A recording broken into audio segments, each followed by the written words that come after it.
story of Onegin, Tatiana, a young girl living in a very remote part of the countryside, reading, as adolescents do, reading romantic literature, absolutely full of it. Her sister Olga being courted by Lenski, and one day Lenski comes to tea and he brings a friend, and he brings Onegin, and in an instant she knows that this is him, because she's read enough books and enough poems to be sure.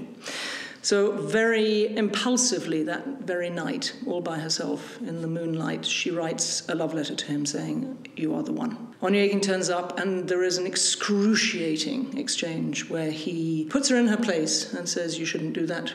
You don't know what I am. You haven't met me. Young girl shouldn't do that. You're wrong." And she's mortified. I think the opera as a whole will give you a complete portrait of the human condition, possibly viewed through the frame of the young approaching life and approaching love for the first time. It's just so rich in the emotional domain because of the music, because of the situations that the characters are in. What matters is that there's a beauty in the evening, and there is certainly a great beauty in Tom's sets.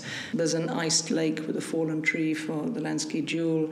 There's the very final scene, we made a choice to place that outside. It's often indoors and it's snowing, and the final scene between the two of them is in a true Russian snowstorm, and there's tremendous beauty in the evening. So the costumes we've drawn on the composer's period rather than the writer's period. So 1820, 1830 for Pushkin, and say 1880, 1890 for Tchaikovsky. Probably we've embroidered that idea with veering towards clothes, not costume. And they're wonderful clothes. They feel real. You feel you're walking directly into the period.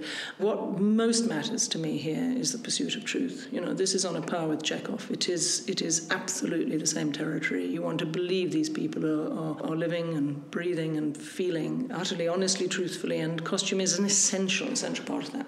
I have very great singers at the Met and very great actors in those singers. It's absolutely fantastic to work with Anna on this piece. The moment that I heard there was a possibility of her doing this, I was absolutely overwhelmed with delight. I mean, here we have one of the greatest living singers of all time, plus we have a major actress. I think if you get this right, it's an overwhelming evening, and it's hard to say why. It's just life. Life's overwhelming. Passions are overwhelming. What matters is that we absolutely affect the hearts of the audience.